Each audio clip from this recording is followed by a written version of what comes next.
agradecemos muchísimo que estés con nosotros el día de hoy con órganos autónomos, o sea, de su discusión, que bueno, el INAI es al primero que le toca y otros 6. Bueno, sí, se le ha llamado el tema a la reforma de simplificación administrativa, ¿no? Cuando uno revisa cuáles son los argumentos de que se han presentado, me parece que no son malos argumentos, pero creo que es una iniciativa que, como muchas de las que están ahorita presentándose, el día de antier se presentó el tema, por ejemplo, de modificar la Constitución en materia de seguridad pública para darle atribuciones a la Secretaría. Vimos también otro tema para modificar la ley de la Administración Pública Federal para introducir otras 2 nuevas dependencias. Vemos que constantemente se ha estado transformando la administración pública. ¿Cuál es el argumento de estas transformaciones de la administración pública? Número 1, haber un tema de eliminar la duplicidad. De acuerdo con el argumento de la iniciativa, hay diversas funciones que en órganos reguladores y autónomos se duplican de los que el gobierno federal ya hace actualmente. 2, la reducción de la burocracia. Para la iniciativa entiende que la administración pública debería centrarse únicamente en lo que llamamos administración pública centralizada, o sea, las secretarías de Estado y los asuntos que tengan encomendados a cada secretaría. Y 3, la optimización de recursos públicos. Si ya analizamos, o bueno, la iniciativa plantea que hay una duplicidad y que hay un exceso de burocracia, el eliminar estas dependencias lo que va a generar pues es un mayor flujo de recursos públicos hacia la administración pública centralizada, ¿no? Ante eso, esta iniciativa lo que propone es modificar los artículos 3º, 6º, 26, 27 y 28, todos de la Constitución General. Ahora, ¿cuál va a ser su efecto? Y aquí es donde está toda la discusión y todo, digamos, todo el debate público. Pues primero propone la eliminación de varios organismos autónomos y órganos reguladores, ¿no? Que hay que distinguir. ¿Cuál es la diferencia entre órgano regulador y órgano autónomo? El órgano autónomo tiene encomendada una tarea a nivel constitucional.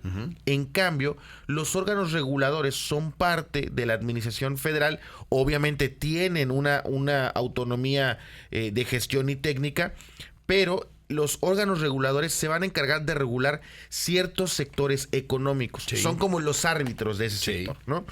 Ante eso, por ejemplo, tenemos un Sistema Nacional de Mejora Continua de la Educación. Ese Sistema Nacional, ¿qué hace? Pues lo que hace es estar evaluando cuáles son los avances en materia educativa. La gran pregunta más bien es lo que no hace, ¿no? O cuáles son las omisiones, fallas, etcétera. Y ustedes me preguntarán, bueno, pues eso no lo hace la SEP, por ejemplo. Sí lo hace la SEP, pero lo que hace el Sistema Nacional de Mejora de la Educación es evaluar de manera independiente cuáles son los resultados para proporcionar un resultado objetivo más allá de cada administración. Desde luego. Bueno, ahora se propone su eliminación para que todas esas facultades, como ya habíamos comentado, las adquiera la SEP de manera automática. O sea, en pocas palabras, yo mismo me voy a autocalificar. Exactamente, yo mismo voy a proponer cuáles son mis políticas educativas y cuáles van a ser mis mecanismos de evaluación de cada una. Eso es una tristeza. El donde está, digamos, ahorita concentrada la discusión es en el INAI, Instituto Nacional de Transparencia y Acceso a la Información Pública.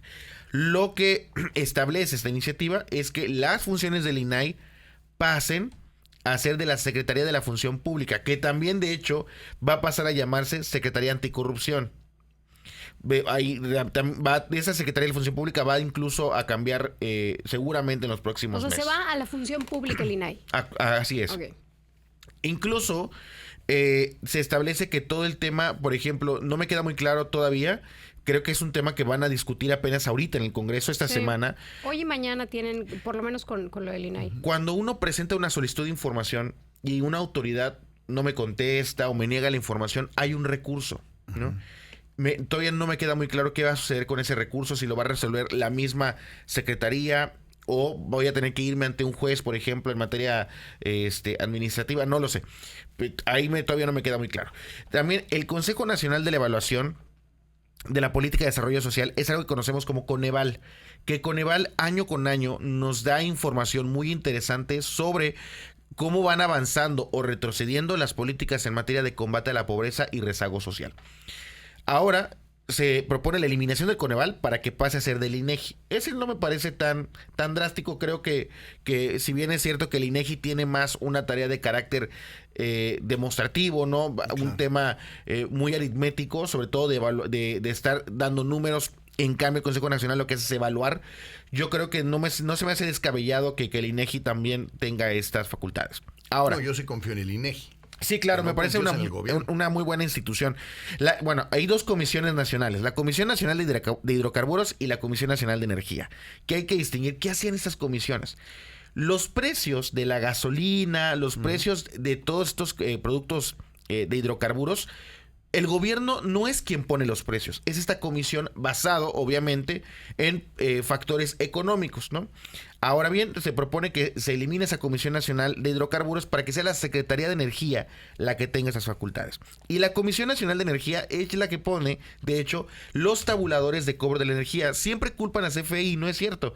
La Comisión Federal de Electricidad no es la que establece cuáles van a ser los precios de la energía. Esa es la Comisión Nacional de Energía y también pasará a ser parte de la Secretaría de Energía. La Comisión Federal de Competencia Económica, que es la encargada pues de evitar los monopolios, el exceso, por ejemplo, de participación en el mercado, de ser el árbitro entre todos los agentes económicos, se elimina para que sea la Secretaría de Economía la que va a ser la encargada de todo esto. Y el Instituto Federal de Telecomunicaciones, que es pues bueno, ya lo habíamos conocido principalmente por ahí del año 2005-2006, que viene todo ese tema de los monopolios en materia de telefonía, se elimina para que pase a ser parte de la Secretaría de Infraestructura, Comunicación y Transporte. Ojo con el tema que no se está discutiendo y me parece un tema muy importante. Hay un transitorio que nos habla de las adecuaciones a nivel local. ¿Y cuál va a ser el efecto de ese transitorio? Que en materia, por ejemplo, de acceso a la información pública y transparencia, todos los organismos locales tendrían que desaparecer para que sus facultades pasen a ser facultades de las secretarías homólogas a la función pública a nivel estatal. Por ejemplo, tenemos la Secretaría de la Contraloría General del Estado de Yucatán, la llamada SECOGEI. O sea, el INAIP desaparecería. Ese sería el efecto y sus funciones, me parece que por lógica tendrían que pasar a la SECOGEI, que es la Contraloría General del Estado de Yucatán, ¿no? A grandes rasgos, ese es el desastre panorama que están organizando. ¿En cuánto tiempo lo van a tener? Porque lo van a poder hacer, pueden hacer lo que se les dé la gana, desafortunadamente ahorita. ¿Para cuándo está todo esto listo? Me parece que la discusión inicia esta semana. Ya se aprobó en comisiones en la Cámara de Diputados y yo creo que nada más faltaría que continúe a pleno, se apruebe en pleno y el tema del Senado. O sea, y los congresos locales.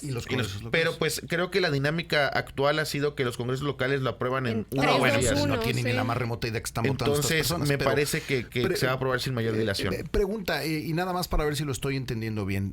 Haciendo un símil, estamos viendo un partido de fútbol en el que uno de los equipos decidió, por ley, pagarle él al árbitro. Pues yo creo que no tan así, pero sí habían ciertos obstáculos respecto a los agentes económicos. Lo creo. Que no sabemos cómo va a reaccionar el gobierno federal, ¿no? Me queda muy claro que la eliminación de esos organismos, por ejemplo, reguladores, es darle un trabajo muy, muy exhaustivo al gobierno federal, cuestión que no tenían hace 30 años, ¿no? Entonces, no sé cómo va a reaccionar. Un tema que me parece cierto cuando dicen, es que se eliminan los órganos autónomos, ya no van a ver, no, como tal, sus funciones no se eliminan, pasan a ser de una función ahora de la administración pública que centralizada. Ya no sería autónomo. No, ya no. La función no desaparece, lo que pierde es autonomía. Claro. Que yo creo que lo importante es que no se pierda la función. O sea, con independencia de la verdad, porque no si sé. esos números son confiables, yo crecí en los sin autonomía. Y bueno, he visto muchas cosas que hacen los gobiernos. Mi duda es, si esos números son una autocalificación, ¿qué tan confiables pueden ser? Yo creo que en materia, por ejemplo... Y te lo digo porque tenemos un individuo que decía que nuestro sistema de salud era mejor que el de Dinamarca. O sea, capaces de decir esas estupideces, que no es lo que pueden hacer con estas cosas. Yo creo que aquí el tema, por ejemplo, es establecer cómo van a ser los mecanismos, al menos de evaluación imparcial, que permanezcan en la administración pública centralizada. Y yo, sobre todo, el tema en el que me quiero concentrar es que sigan funcionando todas esas atribuciones en materia regulatoria. Porque pues sí, yo creo que muy pocas personas valoran cuál es la función regulatoria de esos organismos. A ver, gracias a organismos reguladores podemos tener telefonía mucho más accesible, cosa que era un Gracias, sueño IFT. antes. Entonces, Sí, exacto. por ejemplo, el tema de cadenas de televisión. Pues se permitió una democratización de los medios gracias a estos organismos. Entonces yo creo que es que en el momento indispensable. en que le quitaron la decisión a los burócratas en turno, porque estos van y vienen, estos nada más están aquí 6 años y después se largan. El problema es que cuando les dejan a ellos tomar esas decisiones, solo benefician a su gente. Estados Unidos tiene un sistema muy similar al que se propone en estos momentos, en donde es el Estado o el Estado federado o el gobierno federal el que toma las decisiones tanto reguladoras como de evaluación. Ahí ha sido todo un debate en esas elecciones sobre si funciona o no el sistema en estos mecanismos. Me parece que aquí el tema yo creo que también será, un tema importante, todo el personal e incluso, por ejemplo, bienes pasan a ser ahora de la Administración Pública Federal. Sí, claro. Ya no, por ejemplo, decían, bueno, es que van a despedir a toda esa gente. No. No. De hecho, se prevé que todo ese personal no sea despedido, sino que pase ahora a la Administración Pública. Y eso está bien. Lo que pasa es que, digo, en un país en el que la ley es una sugerencia para muchos, eso es lo que preocupa, ¿no? Van a empezar a van a decidir si están haciendo bien su trabajo aquellos que hacen ese trabajo. Y eso, la verdad, no hay manera. Y no es que sea Morena, o no es que mañana va a ser el PRI o pasado mañana va a ser el PAN, no importa quién esté en el poder. El tema aquí es que quien esté en el poder va a decidir si está haciendo bien las cosas o no. Y eso es lo que asusta. Yo creo que también deberíamos de analizar un tema importante que creo que poco se habla.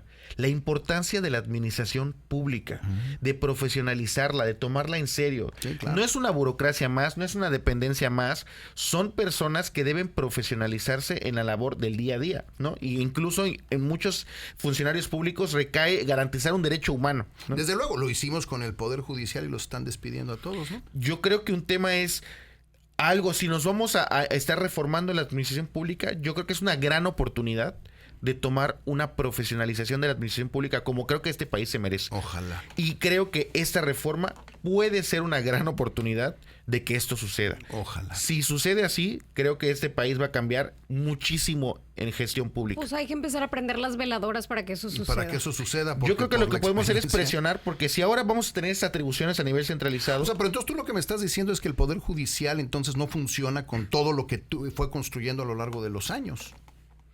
Yo creo me que, está diciendo, a ver, eso no sirve, que se vayan todos, porque no sirven, vamos por los nuevos. hablando de reforma judicial, me parece que el sistema de justicia sí no funcionaba para todos. No, desde luego. ¿Era urgente una reforma judicial? Totalmente. Totalmente. A mí me pareció excelente que estuviéramos discutiendo el sistema de justicia en 2024, cosa que no habíamos discutido en décadas. Ahora, que una reforma atienda a las necesidades del Poder Judicial, yo creo que esa es la discusión. ¿Se atiende o no las necesidades que necesitábamos como país de un sistema de justicia? Yo creo que la misma pregunta tendría que aplicar a esta. ¿Esta reforma atiende las necesidades de la población en materia de administración pública?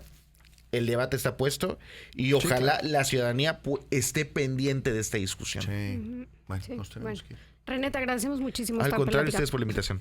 El abogado académico René Ramírez Benítez, vamos a ver en qué termina. Esta semana va a estar sucediendo. Parece ser que es cuestión de tiempo. 7 de la mañana, 49 minutos. Ya regresamos. Ahí venimos.